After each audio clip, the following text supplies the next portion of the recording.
Mesdames, Messieurs, bienvenue dans ce nouvel atelier, table ronde de présentation de la thématique des pactes régionaux d'investissement dans les compétences et du pacte d'investissement dans les compétences avec, je vais laisser la parole dans quelques instants à Christelle Lambolès qui va animer cette table ronde.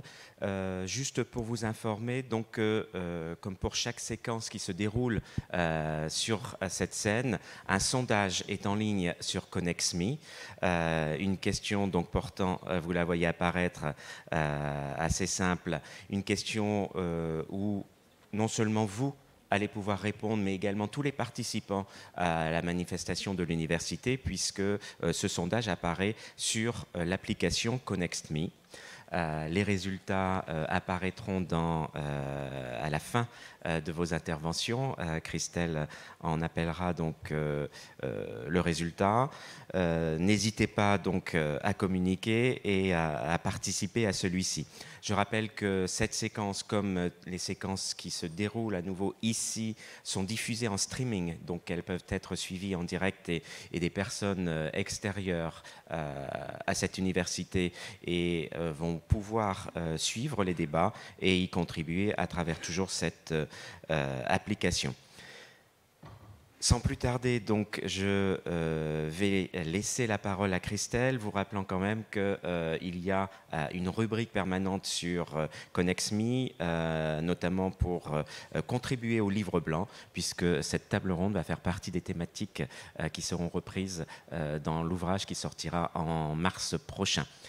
Je vous laisse donc la parole, Christelle. Bon débat et à tout à l'heure. Merci, à tout à l'heure. Bon, bonjour à toutes et à tous. Donc aujourd'hui, pour parler des innovations portées par les PIC et les pactes régionaux, j'ai le plaisir d'accueillir Karine Seller, conseillère spéciale au commissariat et aux compétences et à l'inclusion. Monsieur Pascal Blin, directeur régional Pôle emploi Auvergne-Rhône-Alpes. Et Madame Océane Godard, Charret-Godard, excusez-moi, vice-présidente de la formation continue, des mutations économiques, du dialogue social, territorial et l'orientation pour la région Bourgogne-Franche-Comté. Bonjour à vous. Donc, nous allons commencer par Madame Seller. Bonjour. Bonjour. Je vais nous présenter donc le PIC et le PRIC. Oui, merci beaucoup. Merci beaucoup de ce temps d'échange. Je vais commencer par dire que je souhaite bon courage à ceux qui vont devoir répondre au sondage qui s'est affiché et qui est la thématique de notre table ronde, d'après ce que j'ai compris. Parce qu'en ce qui me concerne, je crois que je vais faire un vote nul parce que je ne saurais pas savoir ce que prioritairement on doit choisir entre, si j'ai bien vu, la priorisation sur les publics plus vulnérables, enfin des enjeux d'inclusion, la transformation et je ne sais pas quelle est la troisième. C'est promouvoir l'innovation pédagogique, garantir l'équité territoriale et accroître l'accès à la formation des publics les plus fragiles. Ouais. Alors moi, je ne sais pas si c'est un vote nul, mais je voterai pour les trois. Et d'ailleurs, c'est ce qui va me permettre de faire un peu l'introduction de la présentation du plan d'investissement dans les compétences et plus précisément des pactes régionaux. Pour dire que justement l'optique qui a été retenue dans la construction, la préparation et la construction des pactes régionaux, en tout cas le point de vue qu'a défendu l'État, puisque l'État apporte un financement supplémentaire très important dans le cadre de ces pactes régionaux. Sur les 4 ans, il s'agit de 6,7 milliards d'euros, donc au niveau national, ce qui revient à pas tout à fait, mais presque doubler les financements dédiés aux personnes en recherche d'emploi dans les territoires, ce qui est donc un investissement sur 4 ans extrêmement colossal, très important. Et le choix qui a été retenu par l'État, et donc par la ministre et le haut-commissaire, dans la construction de ces pactes régionaux, c'est de cibler les personnes les plus vulnérables. Le commissaire l'a dit dans la conclusion de la première journée hier, avec cette idée que finalement les personnes les plus près de l'emploi sont celles qui sans doute bénéficieront le plus facilement des offres d'emploi et de reprise économique, mais qu'on a vraiment un besoin de pouvoir cibler des réponses spécifiques pour les publics les plus vulnérables, et en particulier les personnes non qualifiées qui ont en plus, au demeurant, souvent gardé un souvenir de l'école ou de leur formation initiale un peu difficile, je ne sais pas s'il faut aller jusqu'à dire traumatisé, mais en tout cas, voilà, une relation à la vision académique, effectivement, qui est difficile. Et en même temps, c'est l'objectif de ces pactes, de faire en sorte que ce financement additionnel booste aussi, apporte une réponse, contribue ou accentue la réponse apportée aux entreprises. Et évidemment dans des logiques qui doivent être, c'est la raison pour laquelle c'est d'ailleurs les régions qui sont compétentes, de garantir l'équité territoriale et en tout cas des enjeux de proximité, d'être au plus près des territoires. Et avec cette idée que pour réussir ce pari de formation dédiée à des publics les plus vulnérables et en réponse à des besoins des entreprises, dont on sait qu'il y a de nombreux ateliers de l'université divers qui sont dédiés à cette thématique-là, que les transformations s'accélèrent. En fait, les transformations des métiers, elles ont toujours existé au fil de l'histoire. Ce qui est nouveau aujourd'hui, c'est la vitesse de transformation et c'est la vitesse de la réponse qu'on doit apporter. Et donc, ça suppose d'inventer des nouvelles façons de faire. Et donc, pour pouvoir aboutir, réussir ce pari-là, il nous semblait nécessaire de sortir d'une injonction paradoxale auquel on soumet trop souvent l'ensemble du système, qui est de l'injonction à se transformer tout en ne consacrant pas suffisamment de moyens à l'ingénierie, à la R&D et parfois à la réingénierie, c'est-à-dire à la conception. Et ce qui est autour de l'un des termes du sondage, qui est les enjeux de transformation. Et donc, dans le cadre du plan d'investissement des compétences, et notamment dans le cadre des pactes, on a deux axes qui sont tournés vers la première marche pour les publics les plus vulnérables, donc le lire, écrire, compter, la lutte contre l'illettrisme, l'électronisme, l'aide à la construction du projet, garantir les premières étapes de construction d'un parcours. On a une deuxième dimension très forte qui est de former ou de qualifier ou de requalifier la main-d'œuvre vers les métiers d'aujourd'hui et les métiers de demain. Donc des formations qualifiantes, des formations certifiantes qui répondent aux besoins des entreprises, qui est le thème de la table ronde. Et pour réussir ça, on a dédié 7% des financements totaux de chacun des pactes à de l'ingénierie pour justement favoriser cette transformation. Et le choix qu'on a fait, c'est justement de ne pas choisir entre ces... Parce que pour nous, ça participe, chacun des objectifs doit être conduit en parallèle. Donc bon courage si vous souhaitez répondre au sondage qui vous est proposé. Et pardon pour cette pirouette, mais je crois que c'était une bonne façon quand même d'introduire un peu l'ambition et l'intention. Quelques mots très rapides pour dire, voilà, ça c'était les ambitions. On est à la première année de mise en œuvre, on est dans une phase de très forte intensification. Les pactes sont tous évidemment signés avec les régions et les actions sont en cours. On a une année 2019 qui est une année qui a fixé des objectifs assez ambitieux qui, le haut-commissaire l'a dit, sont globalement atteints. Et on a encore une marche supplémentaire à franchir cette année en 2020. Il y a évidemment un objectif de démultiplication du nombre de personnes qui vont rentrer en formation, de personnes en recherche d'emploi. Ça fait partie des objectifs du plan d'investissement dans les compétences, d'élargir l'accès à la formation des personnes en recherche d'emploi. Mais il y a au-delà de cet objectif de faire plus, il y a l'objectif de faire mieux. Il ne s'agit pas de faire plus de la même chose, c'est faire plus de choses différentes, de tester des nouvelles approches. Et la question du lien aux entreprises est une question absolument majeure. Ce qui ne veut pas dire d'ailleurs que ça n'était pas pris en charge auparavant, mais l'idée c'est d'intensifier. Et ce que le pacte permet, c'est aussi de tester des nouvelles approches, de faire des pas de côté, et grâce à justement cette réingénierie, de renouveler aussi en partie les pratiques et les réponses de parcours. Moi, je retiens 3 dimensions très importantes dans l'implication des entreprises, parmi les innovations qui sont permises par les pactes régionaux. La première, c'est la transformation des parcours certifiants. Et d'ailleurs, la Bourgogne-Franche-Comté, je pense que Océane reviendra sans doute dessus, est très très engagée sur ce volet-là. C'est de faire en sorte que la logique des blocs de compétences, qui est la logique de la loi, diffuse vraiment dans les programmes régionaux certifiants destinés aux personnes, aux demandeurs d'emploi. Et puis s'adapter. Or, on dit souvent, adaptez-vous, changer les contenus pédagogiques pour répondre aux besoins des entreprises. Et en même temps, la définition des certifications, elle relève du niveau national. Et c'est bien logique et c'est bien normal. Il ne s'agit pas de remettre en cause ce principe-là. Et donc, comment est-ce qu'on peut adapter quand on est une région ou Pôle emploi qui met en place des actions nationales, tout en n'ayant pas et qu'on perçoit des évolutions qu'attendent les entreprises, tout en n'ayant pas la main sur les référentiels de certification. Et en fait, l'une des innovations des pactes, c'est de permettre de reconstruire et de re-questionner les programmes certifiants au regard des besoins des entreprises dans ces logiques de bloc, et de pouvoir aussi associer aux programmes certifiants qui correspondent aux référentiels nationaux des modules nous on a appelé les modules additionnels, qui répondent à des besoins qui ne sont pas présents dans le référentiel mais qui sont exprimés par les employeurs.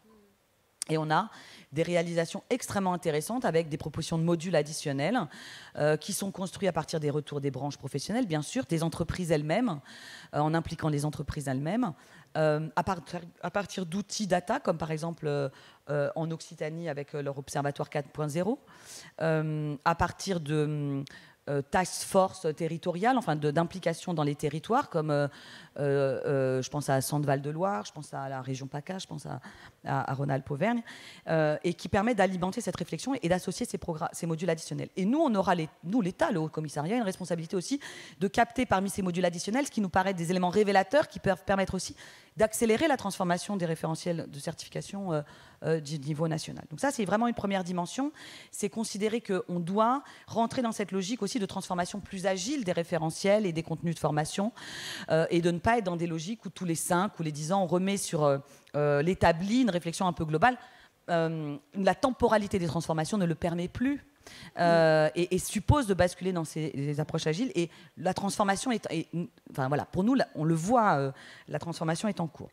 On a une deuxième dimension sur cette relation avec les entreprises, c'est la logique de construire notamment pour les entreprises qui connaissent des difficultés de recrutement, des plans de formation sur mesure, construits sur mesure pour les entreprises. Et qui sortent des logiques et qui sont à côté, en complément des programmes de formation plus structurels, plus structurants, mais des réponses vraiment adaptées. Certaines régions appellent ça des réponses ad hoc, des réponses sur mesure, qui sont d'ailleurs, dans la quasi-totalité des cas, des réponses qui...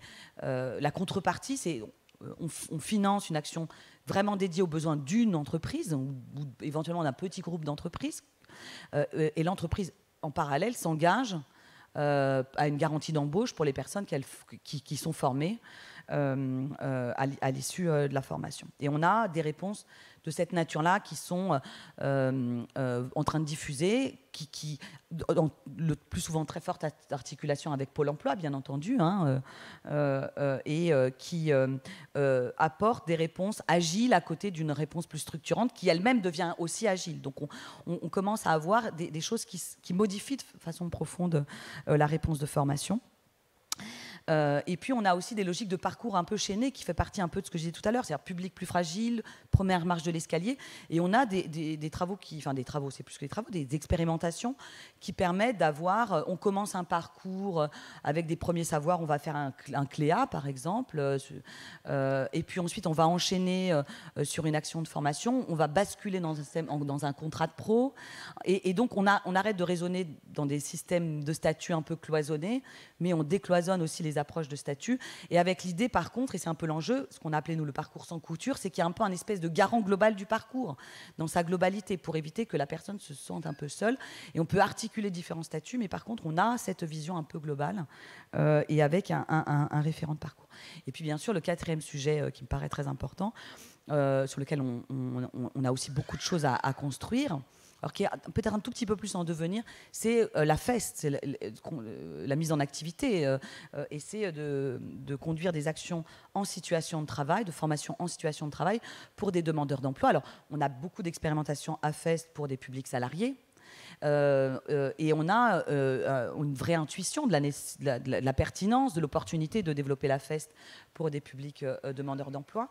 Avec une intuition des premiers travaux qui sont enfin pratiques, d'expérimentation, pas travaux mais expérimentations qui sont être conduits dans un certain nombre de territoires, et avec un travail qui vient de s'achever, qui a été conduite par Sandra Anlard, qui est une plongée de terrain dans les quelques expérimentations qui ont été conduites pour faire établir un cadre méthodologique de finalement c'est quoi la condition de la FEST pour des demandeurs d'emploi. C'est la FEST en général, mais c'est vrai que quand on est demandeur d'emploi, qu'on n'est pas dans l'entreprise, voilà, quelles sont les conditions à réunir, et on va capitaliser. Alors, ces travaux ont été exposés à l'occasion d'un forum qu'on a organisé il y a quelques semaines, le 16 janvier, il y a 15 jours. Et on a maintenant des travaux pratiques avec beaucoup de régions qui sont volontaires pour rentrer dans les travaux pratiques sur ce volet-là. Donc voilà, des opportunités et nouvelles pour poursuivre justement ce travail d'articulation et de donner des perspectives, parce que ce que les gens veulent, c'est travailler derrière la formation et c'est construire ces liens et ces articulations et continuer à transformer. Donc, il y a tout un accompagnement qui doit être pensé là, et ça signifie aussi qu'il y a une montée en compétences en matière d'ingénierie de formation et de gestion des compétences. Donc, quel acteur qui va s'emparer de ces sujets-là ? Dans l'entreprise, à l'extérieur, parce que dire, on va vers une flexibilité, une agilité, une individualisation des parcours, et il faut quelque part aussi inscrire dans des parcours de formation globaux tout un tas de modalités innovantes. Donc on doit avoir une montée de compétences, mais comment vous avez pensé ça ? Alors d'abord, merci de la question, mais c'est la démonstration un peu de la nécessité de notre point de vue, enfin de l'intuition que nous avions, cette nécessité de sanctuariser des financements pour de l'ingénierie, pour pouvoir tirer les conséquences et accompagner justement ce mouvement de transformation. Et à notre connaissance, c'est la première fois que ça se fait, c'est-à-dire de dédier et de sanctuariser des financements. Encore une fois, c'est 7% des financements totaux des pactes.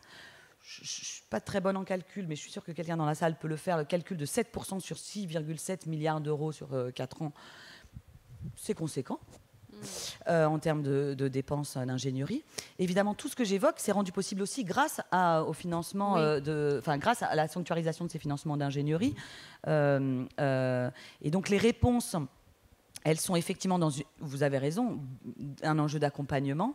Alors, il faut serrer un peu les choses, mais beaucoup de ce que j'évoquais pour produire cette réflexion sur des modules additionnels, il faut aussi être en capacité d'identifier quels sont les changements, quels sont les besoins de compétences, changer de notre mode de raisonnement qui est je raisonne à la maille du métier, je raisonne à la maille de la compétence, et donc d'identifier et de passer au crible la différence entre la compétence exigée et la compétence qui est prévue dans les programmes de formation. Donc il y a des travaux, et là c'est grâce aussi à ces financements d'ingénierie qu'on peut imaginer ces nouvelles réponses, plutôt à la phase de diagnostic, et ensuite pour construire des réponses pédagogiques différentes.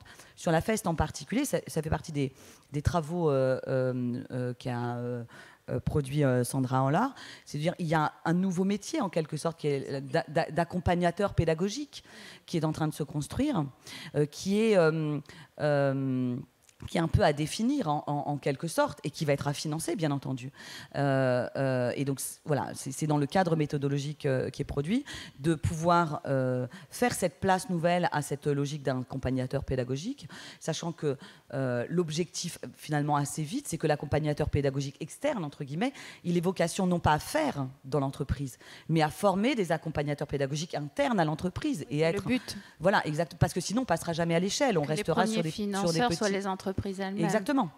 Et donc voilà, ça fait partie des perspectives qui sont ouvertes à partir de ce travail méthodologique qui a été conduit et sur lequel on est en train de travailler un peu aux travaux pratiques. Pour nous, la prochaine étape, c'est de faire, c'est-à-dire de conduire des expérimentations sur ce volet-là. Il n'y aura peut-être pas une réponse unique, mais par contre, ce qu'on souhaite, c'est qu'il y ait, et je crois qu'il y a une attente assez forte, de capitaliser et de mutualiser. Si on va réunir des groupes de travail de régions volontaires, oui, vous voulez réunir un groupe de travail pour qu'ils puissent partager les expériences. Non. Les réponses ne seront pas forcément identiques d'une région à une autre, mais de pouvoir animer cette capitaliser, animer cette transformation et pouvoir essaimer. Et c'est aussi la raison pour laquelle, alors c'est pas exactement de même nature, mais le haut commissaire l'a évoqué, on est sur le point de créer une plateforme collaborative qui a aussi pour objectif de pouvoir permettre le partage, de partager des ressources, de partager des expériences, d'être un lieu d'échange aussi entre les acteurs par thématique. Et on sait, ça nous a été demandé, qu'il y ait une rubrique thématique dédiée à la formation en situation de travail, dédiée aux demandeurs d'emploi. Donc il faut qu'on crée tout ça et lui faire une place, parce que la dimension d'accompagnement sera majeure. Oui, parce qu'en fait, ces pactes peuvent aider justement à développer la FES, parce qu'une des questions qui avait été soulevée ce matin, c'est que l'ingénierie de formation coûtait cher. Et si toutes les PME devaient recourir à l'ingénierie, elles ne pouvaient pas, on était limité dans le financement de la FEST. Alors merci, on va revenir après dans les questions et avec la salle aussi. Donc, je donne la parole à Madame Charret-Godard, qui va nous expliquer au niveau de la région, alors, ce que vous a permis de réaliser, donc le pacte, et justement pour aussi développer la FEST. Oui, tout à fait. Bien, bonjour à tout le monde. Un petit coucou particulier, un bonjour particulier aux bourguignons franc-comtois, venus, je crois, en force. Alors effectivement, dire un mot sur le plan régional d'investissement dans les compétences en Bourgogne-Franche-Comté. Quand on nous a proposé, parce que toutes les régions n'ont pas signé le PRIC, ne sont pas engagées, mais en tout cas, quand on nous l'a proposé, évidemment, on n'a pas hésité. On n'a pas hésité parce que je crois que ce soit dans l'ex-région Bourgogne ou l'ex-région Franche-Comté, pardon, il y avait déjà des dynamiques qui étaient mises en place sur la formation notamment. Alors quand je parle de dynamique, je parle de méthode. Parce que quand je vois formation et entreprise en région, j'ai envie de dire que ça paraît juste logique de penser la formation en lien avec les besoins en compétences des entreprises dans les territoires. Ce bon sens-là, c'est vrai que là, ça nous paraît peut-être à toutes et tous très, très sensé, et on l'a tous. Néanmoins, je crois que ça n'a pas toujours été pensé comme ça dans les politiques publiques. Et les choses étaient très, très en silo. On conçoit d'ailleurs, on est encore des organisations quand même assez segmentées, avec d'un côté le développement économique, de l'autre la formation, de l'autre l'emploi, de l'autre l'insertion. Or, je crois que l'enjeu, effectivement, pour développer les compétences, pour travailler sur ce sujet de la formation, c'est bien d'être en lien avec les besoins en compétences des entreprises notamment et des acteurs économiques dans les territoires. Et c'est vrai que le PRIC nous a permis d'enclencher en tout cas cette méthodologie et la feuille de route qu'on a dû rendre au commissaire, justement, donc c'était fin 2018 je crois. En un temps record, je dois dire qu'on a été très proactif et on a souhaité la faire avec les acteurs, je dirais bien, les acteurs économie, emploi, formation en région Bourgogne-Franche-Comté, les partenaires sociaux évidemment, Pôle emploi, la Directe et bien évidemment la région. Donc il y a eu 5 groupes de travail. Si vous voulez, on a pensé un petit peu cette feuille de route comme une fusée à plusieurs étages avec la question du sourcing, la question de la prospective, les métiers de demain, la question de la commande publique, parce que c'est aussi ce travail sur le PRIC nous a permis aussi, nous-mêmes de région, de faire aussi notre propre introspection sur la manière avec laquelle on achète de la formation. Avec Pôle emploi, on a fait ce travail-là. La question également de l'innovation territoriale, parce qu'on s'aperçoit, et on s'est aperçu dans les 2 anciennes régions, que des dynamiques avaient été mises en place, des mutualisations des acteurs de la formation qui s'étaient alliés avec des acteurs, avec des entreprises, qui essayaient de mettre en place effectivement quelque chose de très partenarial. Il s'avère que pour peu qu'il y ait une réforme, pour peu qu'il y ait une baisse de financement, pour peu que, eh bien, ces dynamiques retombent et finalement ça ne devient pas structurel. Donc là, on s'est dit comment avec le PRIC, on peut engager ces dynamiques pour qu'elles deviennent finalement très structurelles et qu'elles s'intègrent dans le temps. Et puis la question de l'innovation pédagogique, on en a parlé. Donc on a nos 5 groupes de travail, il y a eu plus de 600 participations sur 1 mois et demi d'acteurs économie, emploi, formation, et ce qui nous a permis de réaliser la feuille de route. Je voudrais juste revenir un tout petit peu en arrière. C'est important par rapport à, pour éclairer un petit peu ce que je vais dire ensuite. En mars 2018, justement, donc avant vraiment l'engagement du PRIC, on a souhaité réunir justement acteurs économie, emploi, formation, partenaires sociaux à Dijon pour voilà, sonder un petit peu, voir comment ça résonnait. Et c'est vrai que ce jour-là, moi j'avais eu, je me souviens, on s'était eu au téléphone quelques temps avant, donc j'avais bien intégré la feuille de route, la commande, et j'avais eu un discours très punchy en disant voilà, c'est l'occasion pour nous d'innover, on va y aller. Enfin, j'avais ce discours. Et à la fin, et je les en remercie, il y a des organismes de formation notamment qui sont venus en disant écoute Océane, ouais, on est prêt à y aller, on est prêt à vous suivre. Par contre, il y a deux choses. La première, c'est qu'il faut nous accompagner aussi, quoi. Parce que nous aussi, on est des employeurs, parce que nous aussi, on a besoin d'être accompagnés, parce qu'il y a une réforme, parce que cette réforme percute aussi et nous bouleverse pas mal et on doit se réinterroger. Donc, on est prêt à y aller, mais il faut nous accompagner, première chose. Et la deuxième chose, c'est de dire, on peut bien faire toutes les formations que vous voulez, innover, travailler avec les entreprises, enfin, on peut faire tout ça. Mais la question de la rémunération des stagiaires de la formation professionnelle et de la mobilité est un vrai sujet quand on voit que cette rémunération n'a pas été augmentée, je crois, depuis 2003. C'était 2003 dans le Code du travail. Enfin bref, c'était tout juste en francs, pour donner une idée. Et 83 sur la mobilité. Ouais. Donc, bon, bref. Mais donc ça faisait longtemps. Et donc on a bien noté ces deux remarques. Tout ça pour dire... Alors, est-ce que j'y vais maintenant sur ou il y aura une question après sur... Allez-y, allez-y. J'y vais, ok. Donc, j'ai parlé de la méthode. Et maintenant, très concrètement, quelles sont les réponses pragmatiques qui sont apportées, effectivement. Donc, Karine Seller parlait des blocs de compétences. Donc, je vois... Monsieur Janin de l'ARIC BTP, puisque nous avons travaillé depuis 2018 avec, donc dans le secteur du BTP avec la FFB, la FRTP, l'ARIC BTP, Constructis, l'ADEME, bref, Pôle emploi, la Direct, beaucoup d'acteurs sur le territoire pour repenser justement la formation sous forme de blocs de compétences pour répondre aussi aux enjeux de transition énergétique et numérique qui impactent les compétences et les métiers, notamment dans le secteur du BTP. Et donc aujourd'hui, nous avons effectivement, sont lancées en tout cas ces formations en bloc de compétences qui répondent en tout cas et qui apportent, je le crois, beaucoup plus de réactivité, de souplesse, d'agilité aussi, quand on parle de parcours de formation, et puis quand on parle de besoins en compétences des entreprises, et parfois des besoins urgents aussi, eh bien je crois que ça apporte effectivement cette souplesse et ces réponses aux entreprises. Également un dispositif qui avait été lancé, mais qui répond là aussi, effectivement, et qui fonctionne très bien, je le partage avec vous, parce qu'il s'agit d'un fonds régional d'appui à la professionnalisation.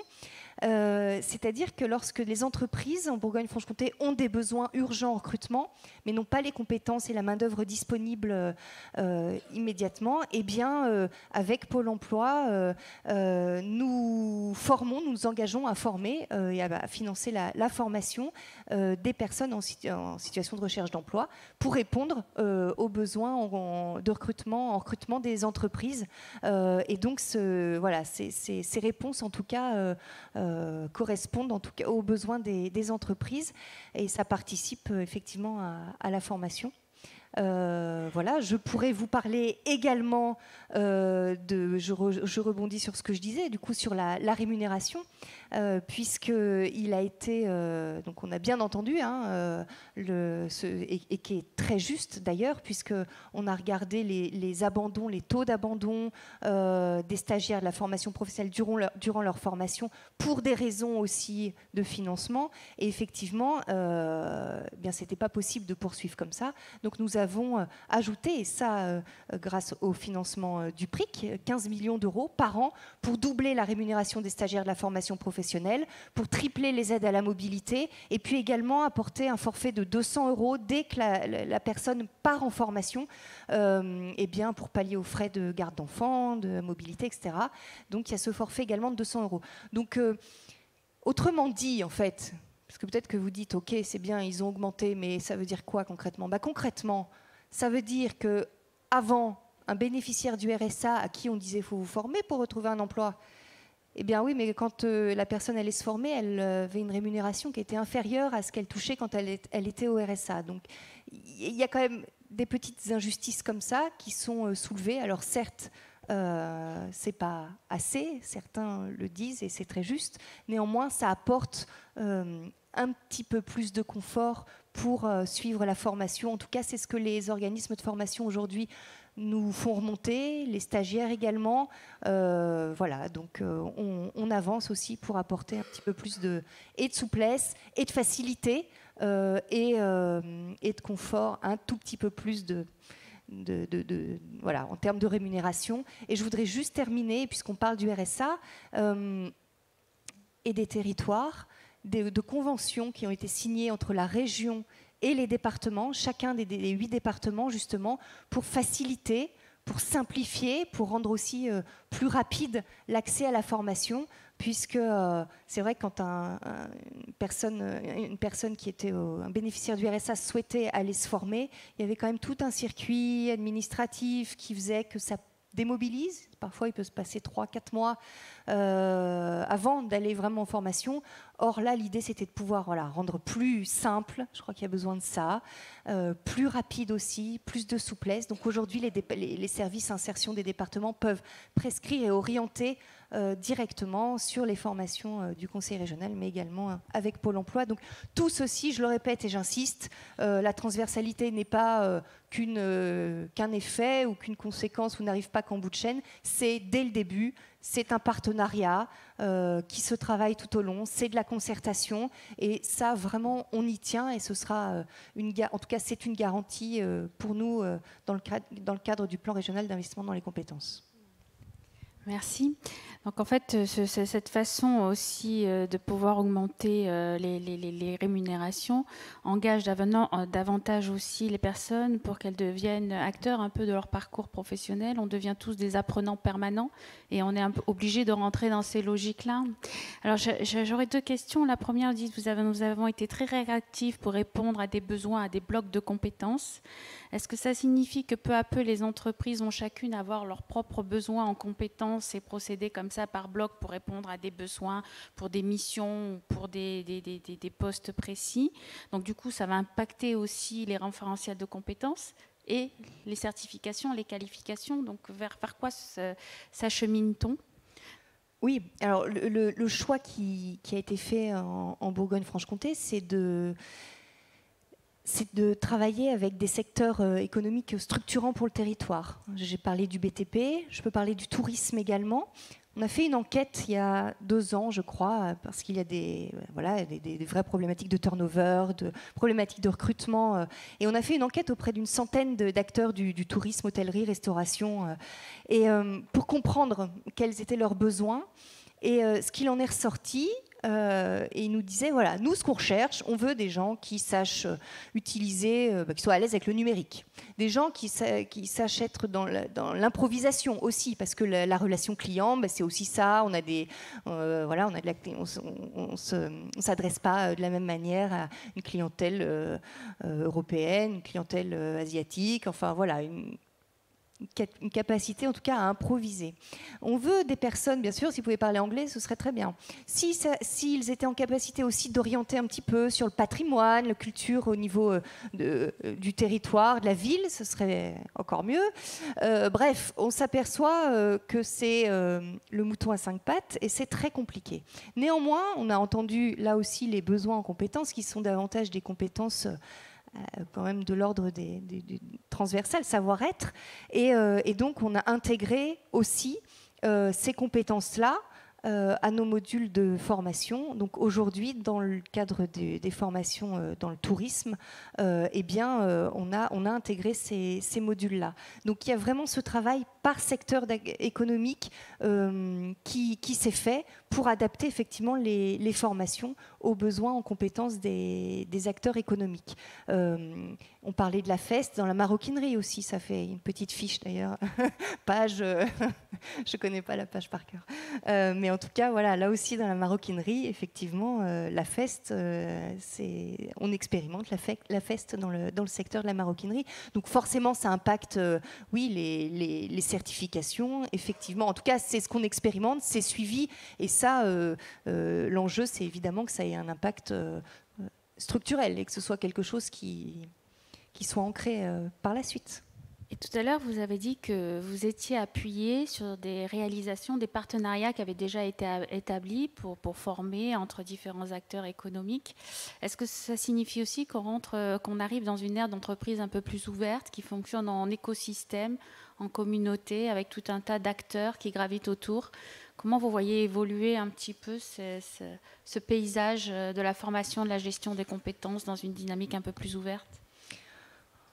Je crois qu'effectivement, c'est le bon mot. Je crois que là aussi dans la méthode de travail, on voit bien qu'aujourd'hui il y a des réflexes en tout cas dans la formation de travailler ensemble. Enfin vraiment, nous je crois, et ce serait intéressant de demander, je te regarde Pierre-Yves, mais demander aux acteurs du terrain justement comment eux perçoivent aussi cette volonté de changement de la part, en tout cas du Conseil régional, de travailler différemment, de travailler en lien, pour que chacun, c'est ce que tu disais tout à l'heure, chacun puisse faire un petit pas de côté, parce que je crois que c'est aujourd'hui, enfin moi j'en peux plus d'entendre dire, on comprend pas pourquoi il y a tant de chômage, et puis il y a tant d'entreprises qui souhaitent recruter, et puis il y a tant de chômage. Bah oui, mais si c'était si simple, on serait pas là, il y aurait pas d'université. Enfin bref, on organiserait des job dating et puis ça fonctionnerait. Or, ça ne fonctionne pas comme ça. Or, il y a un vrai sujet aussi.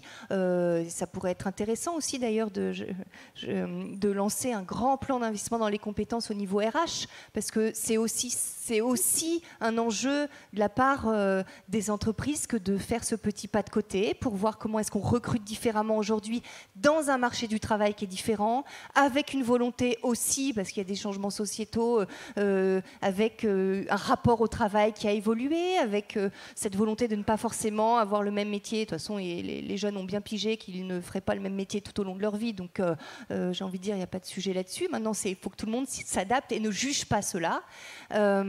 Et donc oui, c'est l'affaire de toutes et tous. En tout cas, c'est ce qu'on souhaite impulser. Et je reviens à ce que je disais tout à l'heure sur cette fameuse réunion où il en est ressorti, où on nous a dit aidez-nous aussi, je pense aux organismes de formation, et accompagnez-nous aussi dans ces évolutions-là. Eh bien, on a écouté. Et on a lancé justement une communauté des organismes de formation en Bourgogne-Franche-Comté là, depuis septembre pour avoir déjà créé un espace d'échange de pratiques, un espace aussi de mutualisation dans le cadre des projets sur l'innovation territoriale, dans les fameux 7% de l'enveloppe du PIC, de permettre aux organismes de formation de travailler également avec les branches, également avec les partenaires sociaux, et qu'il y ait des projets aussi en commun qui puissent se monter. Donc je crois que c'est... Enfin, moi, je suis une éternelle optimiste et je ne lâcherai pas et j'y crois. Donc, mais je crois que dans les façons de travailler, que ce soit pour les acteurs économiques, de l'emploi, de la formation, il y a vraiment des modes d'organisation et de travail qui sont en train d'évoluer. Et je crois que nous, responsables politiques, c'est aussi notre rôle d'accompagner cela et de ne pas être dans un schéma rigide, en silo. Je crois que ça, c'est pas aidant, effectivement. Donc c'est notre responsabilité, je crois, d'accompagner cela et de créer les espaces, de créer ces espaces-là pour avancer ensemble et faire ce petit pas de côté aussi. Merci. Je vais donner la parole à Monsieur Blin, qui va nous expliquer comment vous accueillez cette innovation pédagogique et la mettez en place. Quelles ont été les actions que vous avez entreprises l'année dernière? Oui. Alors bonjour à toutes et à tous. Effectivement, moi je vous parle avec une double casquette, puisque je suis à la fois, donc c'est Pôle emploi qui porte le PIC dans la région Auvergne-Rhône-Alpes, et donc qui à ce titre bénéficie de 652 millions d'euros, dont 47 millions d'innovation. Et puis aussi, donc d'ailleurs je suis directeur du projet, avec la chef de projet qui est là, et aussi directeur de Pôle emploi qui accompagne les gens vers l'emploi. Je dis ça parce qu'il y a, par rapport au test du début, je suis un peu comme toi, je suis incapable de choisir les priorités. En revanche, ce que je sais, c'est qu'il y a une articulation nécessaire et naturelle entre les trois axes du PIC. C'est-à-dire qu'il faut partir du besoin des entreprises. Et nous, dans le cadre du PIC, on est parti de 13 domaines d'excellence qui permettent de flécher l'essentiel des investissements. Donc, on a lancé d'ailleurs, donc en lien avec les branches et autres, une première série de marchés. J'insiste là-dessus parce que on a acheté 28 500 places d'un coup, qui à 75% amène à une certification, une qualification. Et ces marchés-là sont aussi porteurs d'innovation. Je ne voudrais pas qu'on l'oublie trop. À l'heure où je vous parle, Pôle emploi Auvergne-Rhône-Alpes, c'est 40% des achats collectifs de Pôle emploi. Donc ça, c'est un vrai sujet. Premièrement, partir du besoin des entreprises, des branches, et en ce qui nous concerne, de ces domaines d'excellence qui représentent l'essentiel des emplois de 2022. on n'oublie pas que l'objectif, c'est d'amener 100 000 personnes éloignées de l'emploi voilà, vers l'emploi à cette période-là. Il y a une articulation aussi nécessaire avec l'axe 2. On va s'adresser à ce qu'il est bon ton d'appeler les invisibles. Hein. C'est 140 000 personnes dans la région Auvergne-Rhône-Alpes. Madame Charest-Godard a raison de parler du RSA parce que c'est un gros sujet. Hein. On a sur 250 000 personnes au RSA, seulement 90 000 sont inscrites chez Pôle emploi. Et le principal frein au retour à l'emploi, c'est ce que vous avez dit, hein, c'est les questions d'indemnisation. Donc pour aller chercher ce public-là, on est en train de lancer des marchés, enfin on en a déjà, donc sur cet axe 2, qui d'ailleurs investissent des sujets dont on parle peu, comme l'illettrisme, hein, qui représente quand même entre 10 et 15% des problématiques des demandeurs d'emploi. Mais aussi l'électronisme, le français langue étrangère, hein, enfin gros sujet. Donc on part du besoin des entreprises. Dans notre région, où le taux de chômage moyen est à 7%, mais avec des bassins d'emploi entre 4 et 10, forcément, ça veut dire qu'il faut, et les entreprises l'ont bien compris, aller chercher des publics dits atypiques. Voilà, c'est ceux-là qu'on va pouvoir leur présenter à terme avec cet axe 2. Et puis, ça a été dit très bien, ce public qu'on va chercher un peu inhabituel, il faut l'approcher avec d'autres méthodes pédagogiques, d'autres outils. Donc il faut se remettre en cause. Et donc c'est ça l'objet de l'axe 3 qu'on mène parallèlement. Nos ambitions en matière d'innovation sont reprises dans un appel à projet qu'on a lancé le 10 décembre, hein, qui est publié d'ailleurs sur Démarche simplifiée. Voilà, tout le monde peut y accéder. .fr sûrement, ouais, voilà. J'insiste sur ce point. D'ailleurs, tiens, il me vient à l'idée, il ne faut pas oublier que les organismes de formation, alors ça ne s'adresse pas qu'aux organismes de formation sur cet axe 3 d'ailleurs, hein, je pense que c'est un point essentiel. On a intérêt à susciter des rapprochements d'entreprises avec des organismes de formation ou des startups ou que sais-je. Moi, j'observe qu'en tout cas, en 2018, on a travaillé avec 1400 organismes de formation. En 2019, avec 2000, hein, donc il y a une bonne progression. En 2018, il n'y avait que 71 organismes de formation avec qui on faisait plus de 200 000 euros de chiffre d'affaires. Hein, voilà. Donc, je veux dire par là que je comprends que ce soit compliqué et qu'il y a un besoin de mutualisation, hein, de l'innovation, qu'on n'est pas nombreux. Voilà, on a besoin de mutualisation et ainsi de suite. Voilà, donc il y a une articulation de toute cette priorité. On a donc effectivement une croyance qui vient peut-être aussi de notre statut d'opérateur, hein, qu'effectivement il y a aussi des pistes intéressantes à creuser avec les entreprises en partant de leurs besoins. En expérimentant sur les territoires et localement. Quand on s'est eu au téléphone, je vous ai parlé de ce qu'on a fait avec un groupe hôtellerie-restauration assez connu, le groupe Sibué, hein, qui a beaucoup d'hôtels en montagne, qui fait les fermes de Marie et tout ça. Voilà, c'est parti de l'expérience d'un conseiller de Thonon avec cette entreprise, hein, qui était prête à s'investir dans la formation, puisque les formations délivrées par le CFA local et autres, d'ailleurs, ne lui convenaient pas. Donc on est dans de la gastronomie, de la restauration de luxe, donc problème de commis de cuisine, par exemple. Et donc, ils ont monté localement, conseillé le CFA et l'entreprise, une formation un peu commando, 6 semaines, un peu comme fait M. Marx. Là, hein. Donc, avec une curiosité, c'est que ils ont appris à faire la carte du restaurant. Hein, c'est-à-dire que c'est les cuisiniers du restaurant qui sont venus avec leurs matières premières et ils ont appris. Voilà. J'insiste sur le fait que ça a été 17 personnes qui ont été formées, dont plus de la moitié étaient en reconversion. Donc il n'avait rien à voir avec le métier de la cuisine d'ailleurs en règle générale. Voilà. Ça a été fait comme ça localement. On s'est aperçu que sur les 17, au bout de 6 semaines, les 17 étaient en emploi. Hein. Donc voilà, 100% de réussite.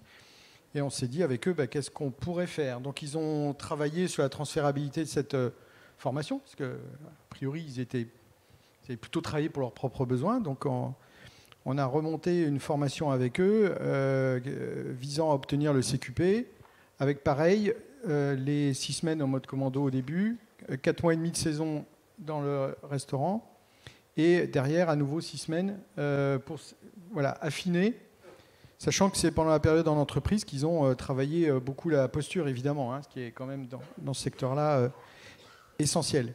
Et donc, on a refait une fournée, pareil, avec d'excellents résultats. Je précise d'ailleurs que sur la première promo, là, elle est complètement expérimentale, puisque la première, elle était à 5500 pièces, le coût.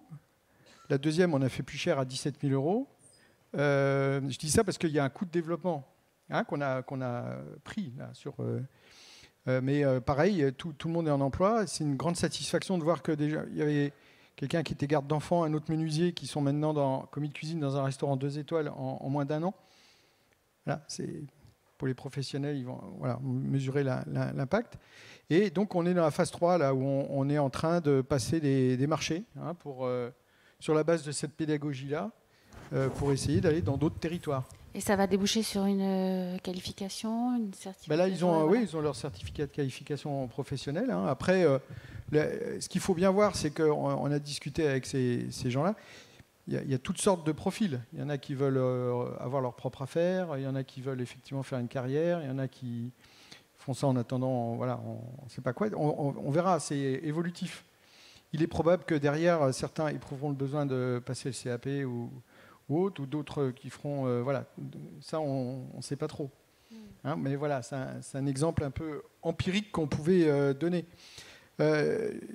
Autre point, je pense, qui est important sur l'innovation, il faut bien voir que le PIC a sa logique propre et que l'axe 3, il n'est pas tout seul. Je dis ça parce qu'on a travaillé avec les experts comptables, par exemple, à Grenoble. On a vu que 3 modules de 25 heures couvraient 82% des besoins des entreprises, alors qu'aujourd'hui, on délivre plutôt des formations compta de base à 900 heures. Avec un effet que vous citiez tout à l'heure, c'est qu'on a beaucoup d'abandons. Plus la formation est longue, plus il y a des abandons. Je comprends l'organisme de formation qui me dit non, mais si je fais 3 modules de 25 heures, financièrement, je ne vais pas m'y retrouver par rapport à un module de 900. Et donc, l'intérêt du PIC, et je pense que c'est quelque chose qu'on doit développer, c'est aussi travailler les organismes de formation comme des entreprises avec un business model et qu'il faut quand même qu'on regarde. Enfin, schématiquement, vous comprenez bien qu'on peut rattraper par du volume ce qui ne se fait pas en coût unitaire. Mais voilà, il y a une approche globale. C'est vrai que... Pardon ? Mais c'est vrai que c'est un sujet... On a réuni 300 organismes de formation le 10 décembre pour lancer cet appel à projet innovation. Et c'est vrai qu'on s'appuie beaucoup sur les organismes de formation et voilà, il faut aussi les comprendre en tant que entreprise qui a besoin de se développer. Et c'est vrai que le PIC nous permet, donc par effectivement le budget dont Karine parlait, parce que ça doit faire presque un demi-milliard quand même. Voilà. Et puis avec les autres axes, on doit pouvoir... j'aimerais bien qu'on ait des relations plus équilibrées avec ces entreprises-là. Voilà. Il y a deux forts enjeux en matière de transition écologique et numérique. Donc, qu'est-ce que vous avez mis en place? Parce qu'il faudrait une reconversion massive de personnes pour répondre aux besoins pénuriques des secteurs d'activité, notamment dans le numérique. Il y a même des coalitions au niveau européen. Les entreprises n'ont pas les compétences dont elles vont avoir besoin pour leur croissance. De même pour tout ce qui est compétences en énergie verte, en gaz vert.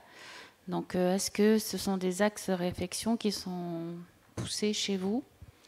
Alors, il y a dans le PIC une dimension prospective, parce que je rappelle que notre ambition, c'est de répondre aux besoins, et le Haut-Commissariat avait bien anticipé, parce que les prévisions de décrochage entre compétences et besoins des entreprises en 2022 sont assez dramatiques. Nos propres études nous montrent que c'est plus 2, moins 2 millions quand même. Enfin, donc, voilà, il y a un vrai sujet. La stratégie qu'on a essayé de mener, mais imparfaitement, je dois dire, c'était de se dire on va d'abord investir massivement sur l'axe 2 pour ramener petit à petit des gens vers la situation de pouvoir être en formation et se former, et puis d'accentuer l'axe 1 2021-2022 pour être plus proche de l'échéance. Le travail a été aussi fait par l'analyse menée conjointement, d'ailleurs je le précise, par l'État, le Conseil régional et l'INSEE, le CARIF, pour avoir un diagnostic commun de ces besoins-là. Alors voilà, par exemple en Auvergne-Rhône-Alpes, un des secteurs porteurs, c'est le nucléaire. Hein. Je suis désolé de vous décevoir, c'est moyennement vert, mais enfin voilà, il y a potentiellement, on a identifié 27 000 emplois là, sur les quelques années qui viennent entre entretien et puis peut-être voilà et ou démantèlement et ou construction, parce que oui effectivement. On est avec la Nucléaire Vallée associée avec la Bourgogne, hein, donc ça c'est un point important. Donc on a travaillé dans cette direction-là en se disant où sont les emplois de demain. Donc on retrouve par exemple le numérique, évidemment, on retrouve plusieurs secteurs. Comme je vous le disais tout à l'heure, on est plutôt focalisé sur les personnes éloignées de l'emploi, hein, plus que sur la reconversion de gens qui sont déjà, même si on a prévu un 14e axe, un 14e domaine d'excellence sur la reconversion. Je parlais de la comptabilité, par exemple. Hein, probablement qu'il y aura des reconversions massives de comptables. Ça commence. Hein, ça va se préciser. On a autre point. Dans l'appel à projet innovation, c'est très fortement noté. Tout un travail à faire sur les savoir-être. Hein. Je voulais en venir. Bah oui, parce que en fait, les entreprises, elles sont un peu comme nous. Hein. Elles se disent, bon, on ne sait pas trop les métiers de demain, ce que ça va être. C'est ça, il y a de fortes demandes en matière de soft skills. D'ores et déjà, aujourd'hui, 60% des entreprises nous demandent prioritairement des savoir-être. Et je vous parle de ça. Ce qui est fou, parce qu'on n'est plus sur les hard skills, mais vraiment, on se porte sur... Pas forcément dans tous les secteurs. C'est additionnel. Mais voilà.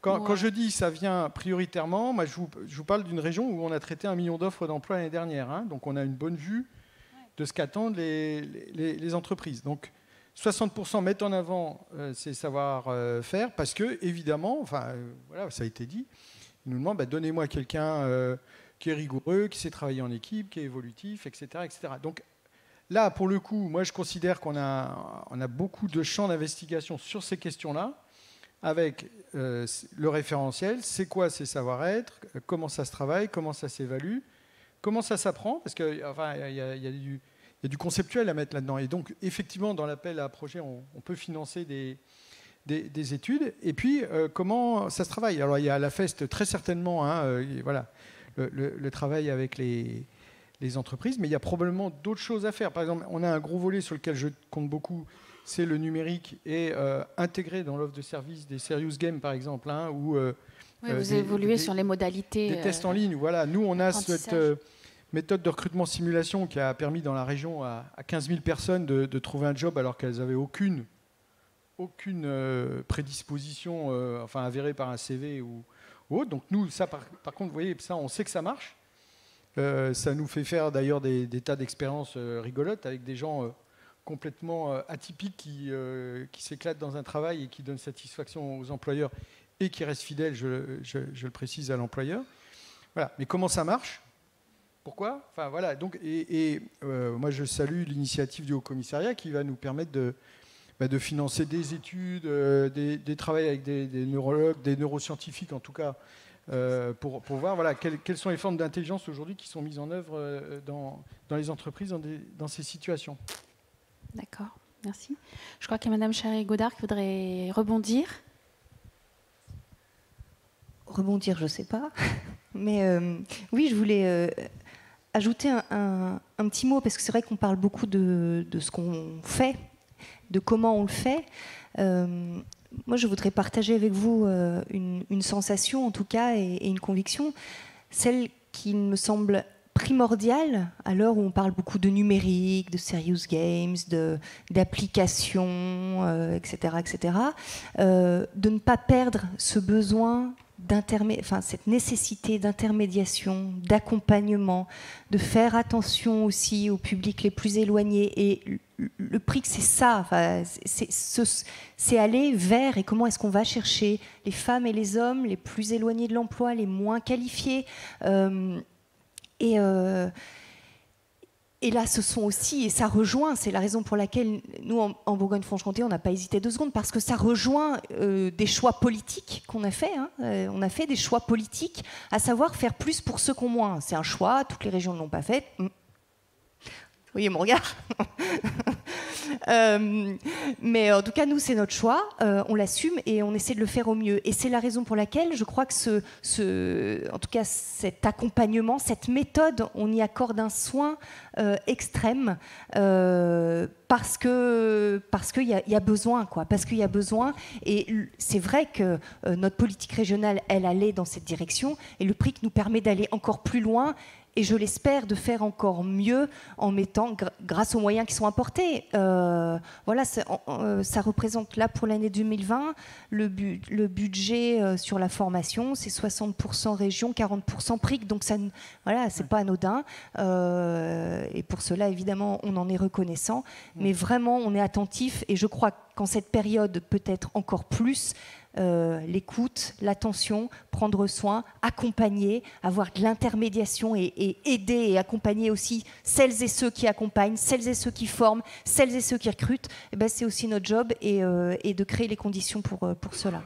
Alors, vous avez parfaitement raison. Et pour aller dans ce sens, depuis qu'on travaille sur cet axe 3 et l'accompagnement des plus éloignés, on a beaucoup investi le secteur du sport.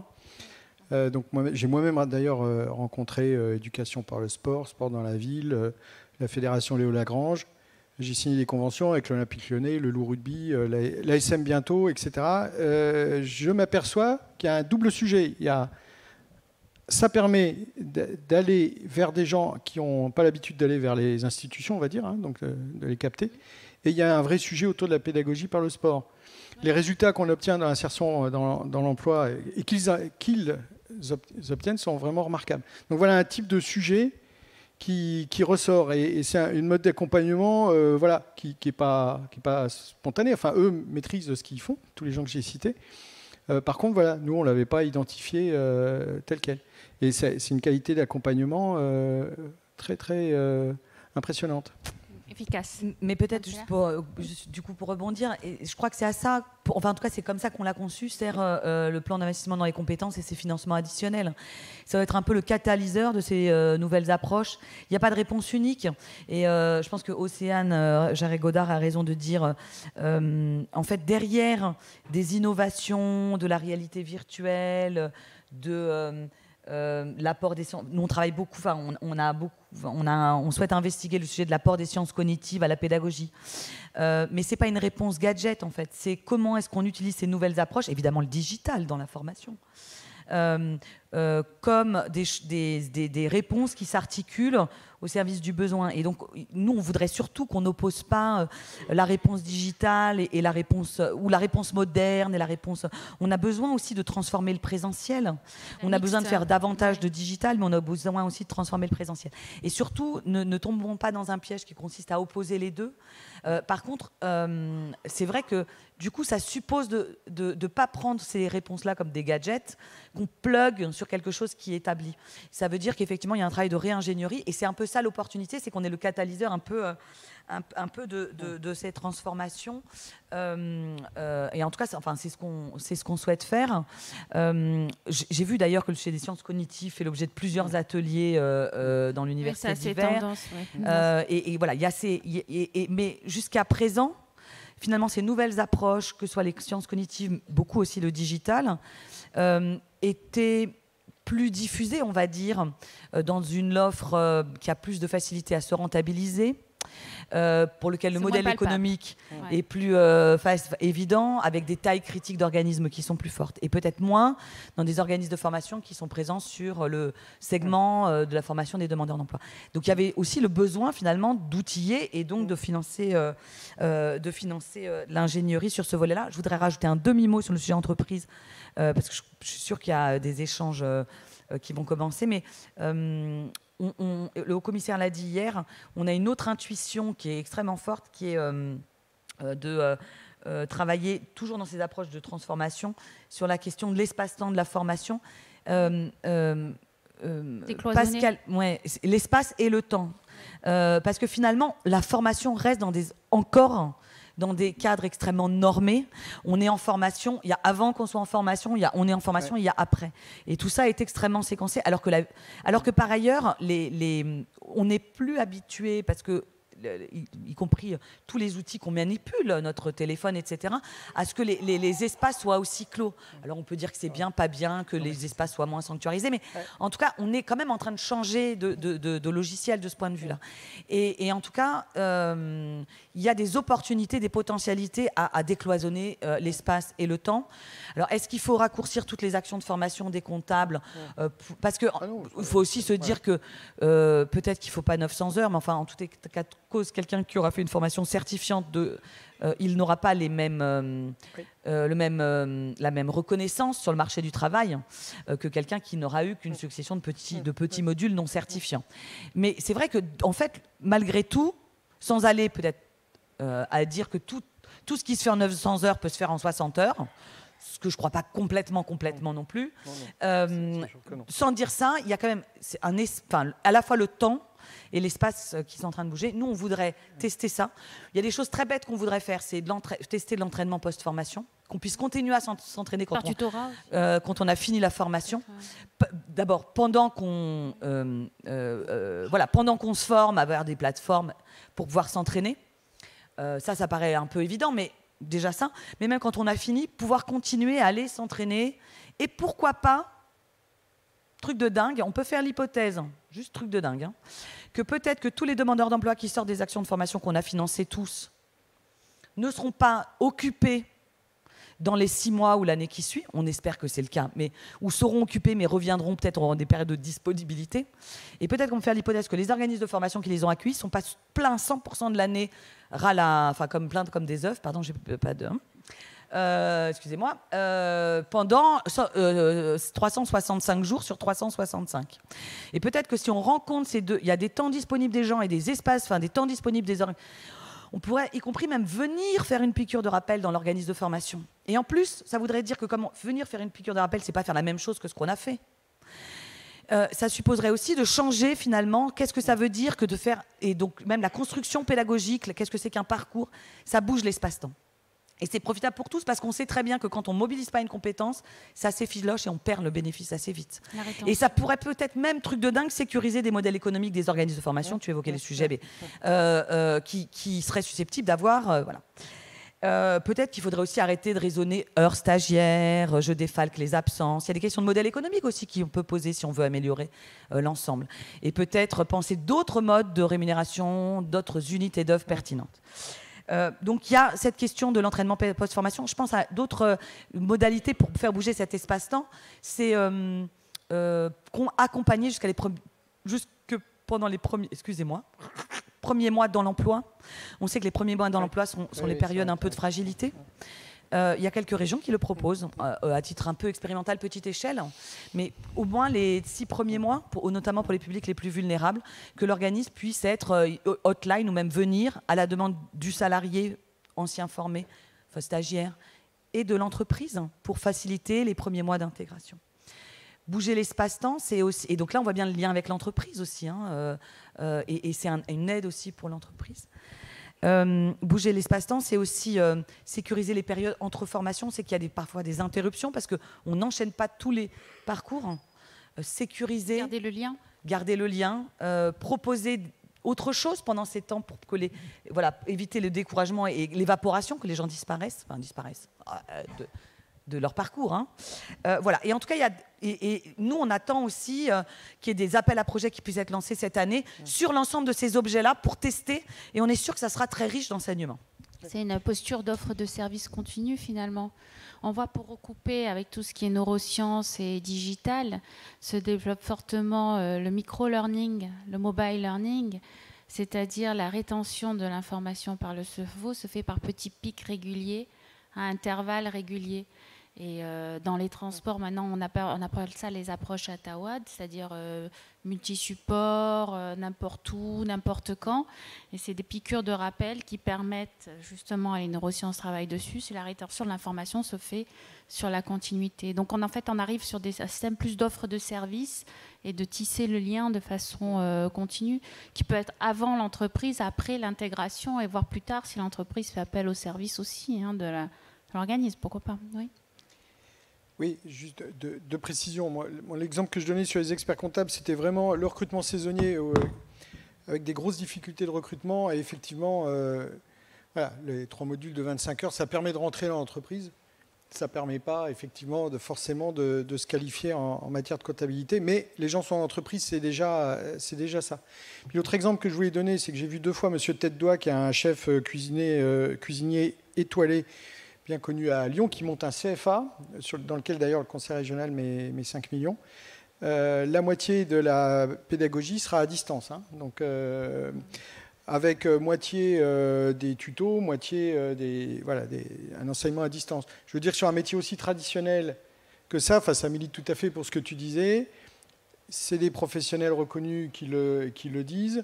Voilà, on a tendance à croire que la pédagogie est pertinente. Puis après, avec la réalité augmentée, oui, alors absolument, voilà. Ouais. D'ailleurs, on a tourné une quinzaine de films en réalité virtuelle, immersive, qui ont beaucoup de succès aussi. D'ailleurs, il faut que j'en parle à Karine, parce qu'on a un vrai sujet de... Alors, conseil régional a moins de soucis. Vous faites orientation et formation... en même temps, mais aller chercher les invisibles dont je parlais là, dans le cadre de l'axe 2 nous oblige à faire beaucoup de... voilà, non, mais c'est...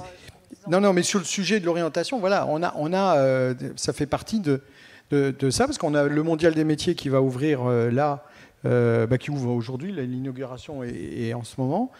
Voilà, il y a des centaines de milliers de jeunes qui vont au même endroit...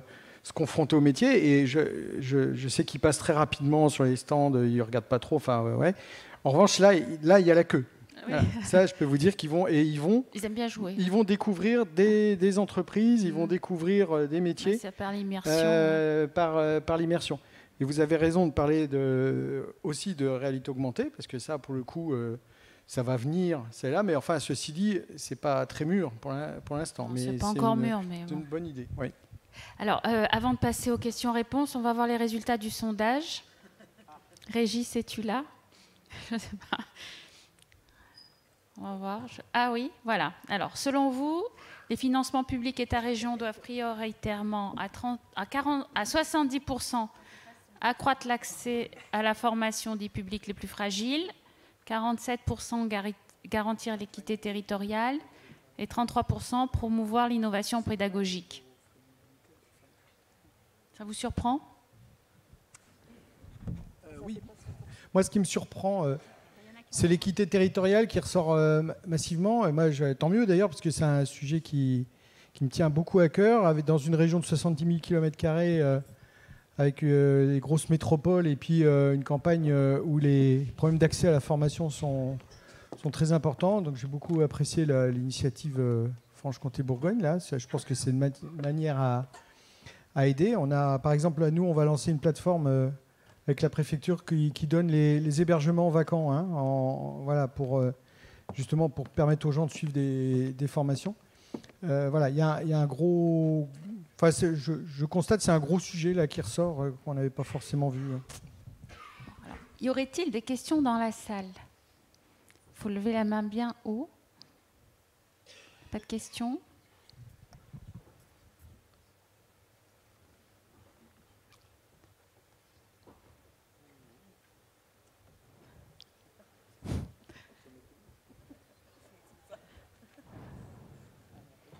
Bon, pourtant, il y a quand même 3 personnalités qui ont beaucoup de choses à dire.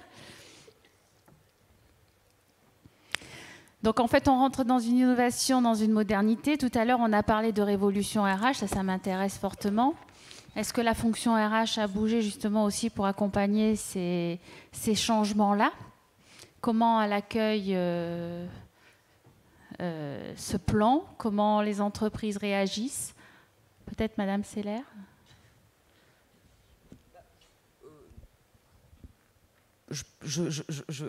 Si vous voulez bien, je laisse la parole à ceux qui sont des acteurs de terrain. Vous savez, nous, on est les grands sponsors hein, du projet. On est les financeurs, on n'est pas forcément toujours les faiseurs. Je peux dire un mot, mais il y a obligatoirement ce qu'on souhaite inventer, transformer, faire les pas de côté, tous ensemble, suppose d'impliquer davantage l'entreprise. C'est de toute façon le lien avec la réforme. La question, c'est aussi comment est-ce qu'on bascule d'une alternance juxtaposée à une alternance intégrée. C'est-à-dire, qu'est-ce que ça veut dire d'impliquer l'entreprise? C'est quoi d'apprendre en entreprise? C'est quoi apprendre en situation de travail?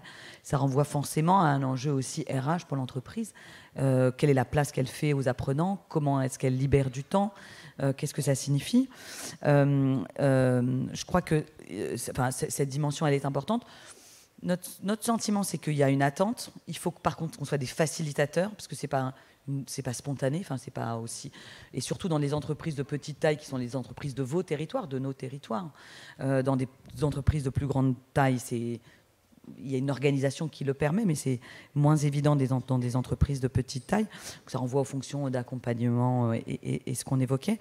Nous, l'un des éléments qui nous manquent encore un peu, il nous semble, sur le sujet de la FES et sur lequel le groupe de travail qu'on va mettre en place va aussi un peu travailler, c'est aussi de livrer peut-être quelque chose d'un peu transparent pour l'entreprise en disant s'engager pour de la formation en situation de travail pour des demandeurs d'emploi, voilà ce que ça implique de votre part en termes de gestion de leurs ressources humaines, de temps qu'il faut mettre à disposition, d'accompagnateurs internes et d'investissement un peu jour-homme, ou femme, bien entendu. Mais voilà, d'être transparent aussi avec l'entreprise. Son gain, on pense qu'elle le mesure, parce que notamment dans des entreprises qui connaissent des difficultés dans le recrutement, et alors qu'on a des fortes transformations des métiers, on pense qu'elle le mesure, mais il faut qu'elle puisse mettre en balance à un moment donné l'investissement qu'elle doit devoir consacrer. Sinon, on ne sera pas vraiment dans des situations apprenantes. Et finalement, ça sera perdant-perdant un peu pour tout le monde. Parce que la FES, ce n'est pas forcément une condition préalable à l'emploi. Peut être mise en œuvre sans qu'il y ait une promesse d'embauche derrière. Oui, et même ça se retourne, c'est-à-dire qu'on peut avoir des formations qui débouchent sur de l'emploi avec une promesse d'emploi derrière, qui ne sont pas forcément de la FEST, et qui sont quand Pôle emploi fait de la POI, de la préparation opérationnelle à l'emploi, ou même de la FPR, on prépare des demandeurs d'emploi à occuper une fonction, et il y a une offre d'emploi identifiée, on est en situation de formation.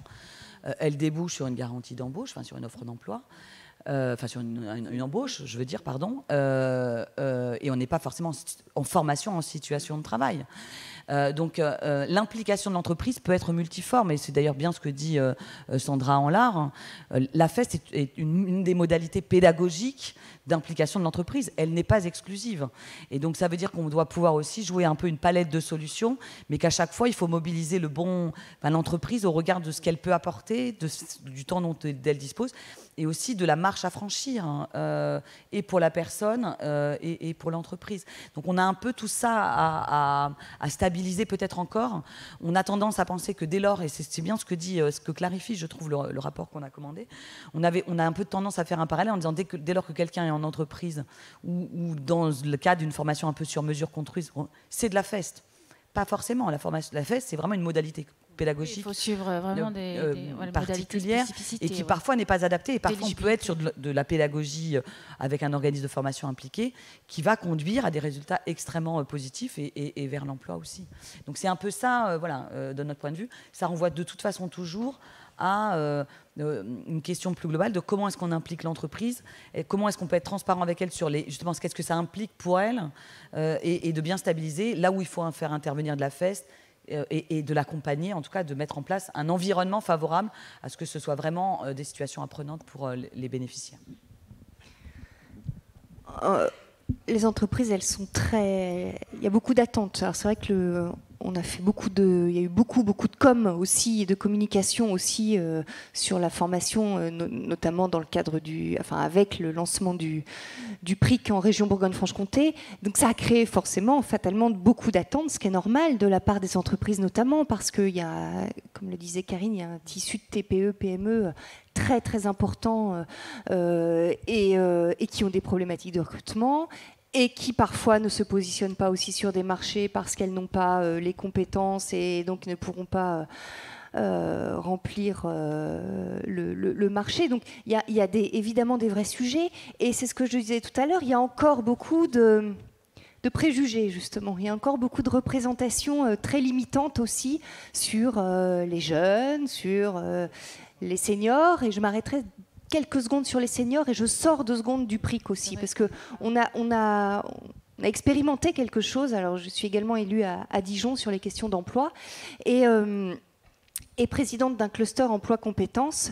Et on a voulu justement mener une action, alors qui n'est pas un job dating, c'est un autre job dating. On a créé une manifestation, un temps en tout cas, avec les entreprises, avec les clubs d'entreprises de Dijon. Je suis allée voir la CPME, le MEDEF, pour que on travaille ensemble sur les publics seniors. Et c'est vrai que Créative, donc le cluster emploi-compétences, porte un PLI, un plan local d'insertion pour l'emploi. Donc 1300 personnes très éloignées de l'emploi sont accompagnées, et donc les publics seniors. Et on a créé les conditions de la rencontre. On leur a dit qu'il n'y aura pas de job, bon, c'est pas un job dating. On veut juste que vous rencontriez. On a demandé aux entreprises de jouer le jeu, et que ce soit justement les RH ou les chefs d'entreprise, enfin ceux qui font le recrutement dans la boîte, qui soient présents pour rencontrer les seniors. Et donc il y a eu ces rencontres sur une matinée dans une entreprise. Et c'était très très riche d'enseignements. Ça a été très riche d'enseignements parce que les personnes, les femmes et les hommes, on perd de confiance, et pourtant qui connaissent très bien les codes de l'entreprise, qui ont des expériences professionnelles, qui ont des compétences, qui n'y croient juste plus, qui perdent l'estime d'eux-mêmes, qui perdent la confiance. Et bien de rencontrer des chefs d'entreprise qui leur donnent du temps, et bien ça permet de faire bouger les choses, y compris pour les chefs d'entreprise qui, à la fin, on a échangé et nous ont dit mais merci en fait, merci, parce que des CV parfois, on va peut-être les mettre de côté, alors que on se rend pas compte parfois les parcours de vie sont quand même très cabossés, très compliqués. Néanmoins, ils connaissent les codes, ils ont des compétences, et il suffit juste de remettre un petit peu le pied à l'étrier, de redonner un petit peu petit coup de pouce, un peu de chance, et comme par hasard, pour certains, ça aboutit à un poste, un remplacement, à une période d'essai, etc., un stage, enfin voilà, et ça permet de se remettre en mouvement. Et donc, pour les entreprises, je crois que ce petit pas de côté coïncide aussi et peut se faire si on crée les conditions de la rencontre, si on crée les conditions aussi pour faire bouger un peu les représentations et sortir de ces clichés sur les jeunes, sur les gens ne veulent pas le travailler, etc. Parce que c'est très pénible, 2, c'est faux, et 3, si on participe à créer ces conditions, je crois que les représentations peuvent bouger.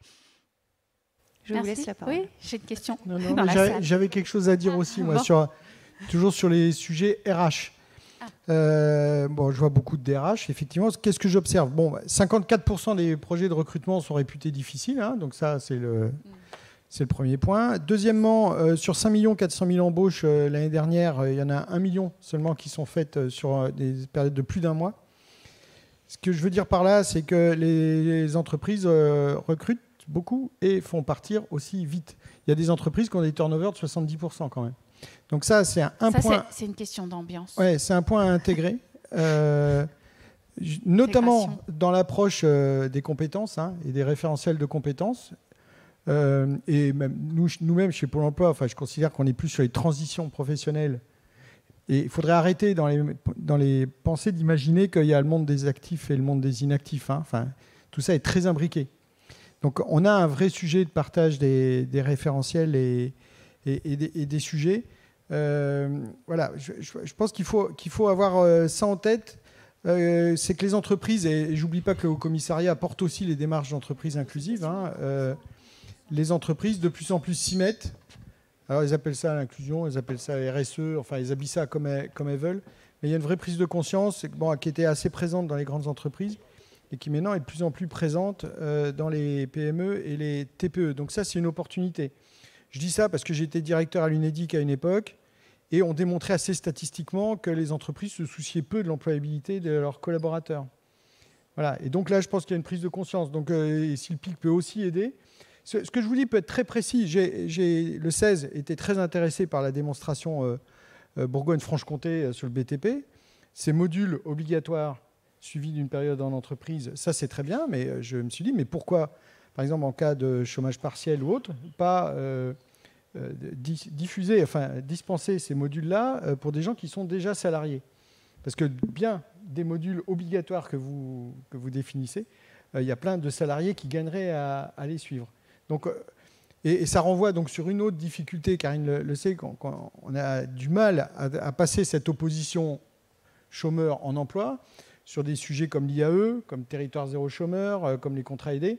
Voilà, il faudrait qu'on puisse aussi délivrer plus simplement des formations à des gens qui sont en cours d'emploi. Voilà. Ça aujourd'hui, on patine pas mal là-dessus. Merci. Il y a une question dans la salle. Vous avez un micro ?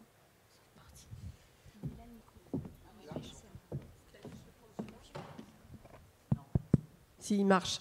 Donc Isabelle Gaudron, vice-présidente de la région Centre Val-de-Loire.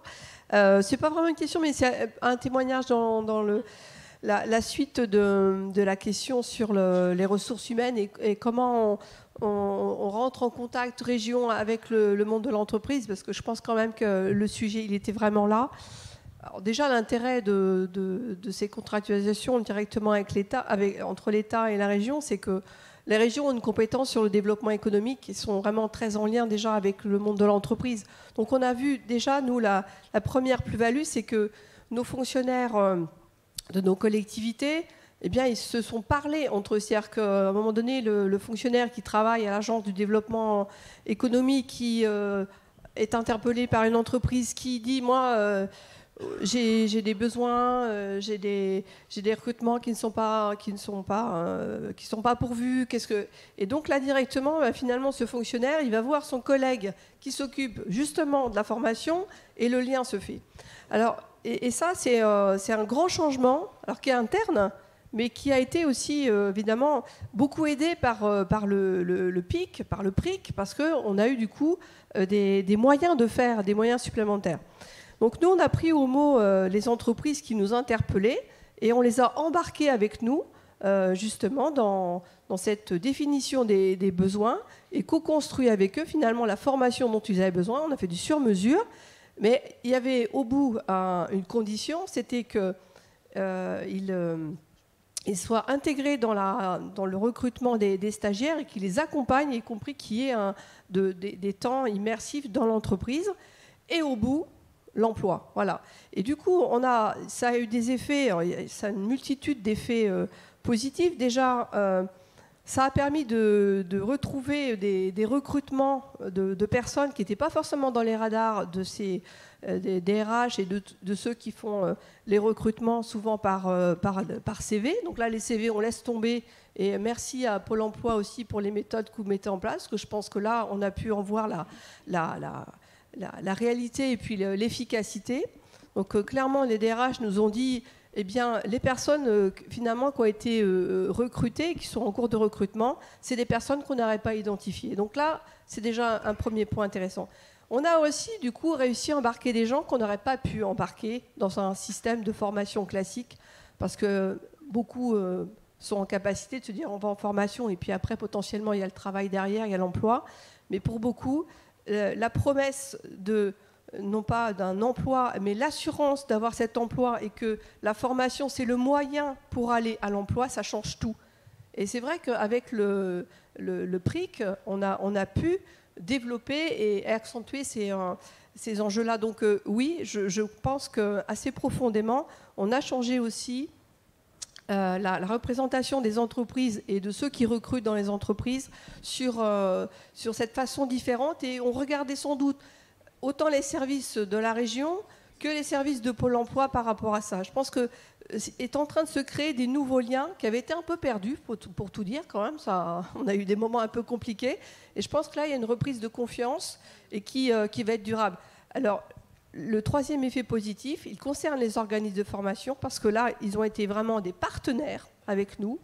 Et à eux aussi de prendre la main là-dessus, c'est-à-dire que c'est des demandeurs d'emploi, ce sont devenus des collaborateurs, des salariés. Donc le processus de formation, il va continuer. Et on a même réussi sur un centre de nos opérations qu'on a appelé Défi. Eh bien, en fait, on est sur un parcours sans couture, cher à Karine, où on arrive à avoir, après la suite, qui est prise par l'OPCO. Donc là, je pense qu'on a effectivement réussi ce qu'on souhaitait. Merci beaucoup. Un autre témoignage ou question? Et on clôture bientôt. Ouais. Bonjour, Claude Balmart, Tourisme Academy. Il y a une idée qui me vient en vous écoutant. On participe, nous, à des dispositifs financés dans le cadre du PRIC sur le sujet du tourisme. Et on voit que ça permet quelque chose d'exceptionnel, c'est la mise en mouvement de tous les acteurs de l'accompagnement pour le sourcing, pendant et après. Et que pour chaque structure, intégrer l'innovation en échelle, conseiller Pôle emploi en agence, mission locale, organismes de formation traditionnels qui peuvent intervenir, il y a besoin de temps pour que les gens s'ouvrent, et ce genre de choses. Quand nous, on bosse sur la sortie et qu'on va vers l'entreprise, on a en face de nous des entreprises qui, du fait de la réforme, par un espèce d'effet rebond, ont eu un coup de frein assez fort sur la formation pro, avec les OPCA qui se sont passés en OPCO et où ça met un peu de temps avant de se mettre en place. Et il y a une idée qui me vient, j'aurais voulu savoir comment vous réagissiez. Est-ce qu'il n'y aurait pas moyen, au niveau du national peut-être, d'avoir une communication vers les chefs d'entreprise? Dans le tourisme, c'est majoritairement des TPE qui ont le nez dans le guidon, pour les sensibiliser à ce vent frais qui est en train de travailler sur le volet des demandeurs d'emploi et les inciter à prendre un peu de temps pour être curieux, pour aller vers ces dispositifs. Parce que trouver ensuite le bon job qui va permettre à quelqu'un qui aura évolué dans ses compétences, ça demande quand même que le chef d'entreprise se mobilise. Vous répondez, Monsieur Blin. Alors peut-être on va prendre la deuxième question et comme ça après vous répondrez puis on va clôturer. Oui, bonjour, Janine Chapeau, Fédération des UROF et Sinovdev. J'avais une question beaucoup plus large sur les innovations où chacun, vous avez pu témoigner à votre niveau de la capacité d'innovation. Et nous, en tant qu'opérateurs de formation, organisme de formation, on est un maillon et un partenaire. Je vous remercie, madame, de l'avoir précisé parce qu'aujourd'hui, les rôles sont différents et c'est très important dans le changement de l'appareil de formation, la transformation de l'appareil de formation. J'ai une question qui est liée à l'évaluation de tout ça. J'ai une question qui est liée par rapport à toutes les innovations, puisqu'on ça foisonne, on le voit bien, de différentes manières, selon les territoires, aujourd'hui, mais ça foisonne. Mais comment on pense, ou comment vous pensez, chacun à vos différents niveaux, ce process d'évaluation pour qu'ensuite la phase d'essaimage soit réelle, et en tout cas qu'il y ait des transpositions possibles, qu'elles soient sous forme de pratiques nouvelles ou qu'elles soient sous forme d'innovation particulière, à transposer d'un territoire à l'autre. Alors, rapidement. Je commence, si j'ai bien compris. Merci de la suggestion. Je retiens l'idée. Il faut réfléchir à la façon dont ça peut se traduire, mais ça me permet de rebondir sur autre chose. Dans le cadre du plan d'investissement, on a cette question de savoir comment est-ce qu'on communique sur, finalement, je ne sais pas s'il faut dire ce vent frais de renouvellement. Moi, ça nous fait plaisir. Et c'est l'impression qu'on a. Mais derrière, ça a une réalité pour nous qui sommes des experts et des spécialistes. Comment est-ce que ça se traduit dans quelque chose qui est appropriable facilement pour des non-experts ? Voilà. Et comment on s'y prend, qu'est-ce que ça veut dire est un sujet. Les régions nous ont beaucoup dit, nous on fait des actions de communication en Bourgogne-Franche-Comté avec de la campagne d'affichage sur le plan d'investissement. Dans d'autres régions, mais les régions, je pense à Grand Est, je ne sais pas s'il y a quelqu'un de Grand Est qui est là, qui nous ont dit, mais on a aussi des enjeux de sourcing, que les gens sachent que ça existe, qu'ils viennent, qu'ils reviennent à la formation, la question de l'appétence, communiquer. Bon. Et si vous faites, vous, une communication nationale, vous, le Haut Commissariat, ça créera aussi un appel d'air. Donc, on est aussi en train de réfléchir à ça. Il faut que tout ça soit très articulé, mais on a fait une première matérialisation de ce besoin de communication, qui est un courrier qui est en train de partir, à l'ensemble des résidents, personnes en recherche d'emploi, excusez-moi, je reformule, à l'ensemble des personnes en recherche d'emploi résidant des QPV et des ZRR de France, en disant le PIC existe, globalement. Bon. Voilà. Et c'est extrêmement difficile de se dire il faut communiquer et de le faire à grande échelle. Nous, on avait cette conviction qu'il faut rentrer dans les maisons. Il faut que ça devienne quelque chose qui puisse être appropriable. Le haut-commissaire a dit, et c'était aussi, je crois, dans la vidéo de la ministre, très fortement présent, il faut faire, et c'est le titre de l'universitaire, de la compétence une réalité. Pour les gens, quelque chose de palpable. Il faut traduire ça comme la compétence devient un capital, devient pas au sens de... Mais quelque chose dont on se dote et qui a une valeur. Et donc voilà. Et donc nous on avait cette conviction qu'il faut et peut-être qu'il faut aussi faire la même chose vis-à-vis des entreprises. Mais du coup il faut que quelque chose derrière. Et du coup la question de on communique, mais qu'est-ce que ça débouche sur quoi? Et donc il y a une hotline qu'on a mis en place, un numéro vert qui va renvoyer vers l'orientation, le SPE pour faire de l'orientation. Mais il faut que derrière c'est pareil pour l'entreprise, il y ait quelque chose de mal. Mais en tout cas merci pour l'idée. Et je crois qu'effectivement il y a cet enjeu de les impliquer. Je ne sais pas quel est le bon mode d'implication, mais il y a quelque chose sans doute à réfléchir. Je suis désolée, on va devoir conclure, on me fait signe. Et donc, un mot peut-être pour finir. L'évaluation, c'est une exigence très forte. Voilà. Elle est intégrée à l'ensemble des programmes qu'on finance. Et ensuite, chacun des financeurs se donne, en plus par un comité indépendant, et ensuite, chacun des financeurs se donne ensuite des éléments d'évaluation supplémentaires. Merci beaucoup. Je suis désolée, on doit conclure. On a dépassé le temps largement. Merci beaucoup. Ça a été très, très riche. On a eu beaucoup, beaucoup d'informations. Merci. Au revoir. Oui, vous pouvez applaudir, oui. Merci aux intervenants, merci pour cette animation. Je rappelle qu'il y a désormais une pause de 30 minutes jusqu'à 16 heures. Le prochain atelier qui va se tenir dans cet espace portera sur les OPCO et la nouvelle offre de services de ces organismes nouvellement créés, des opérateurs de compétences. Merci et à tout à l'heure.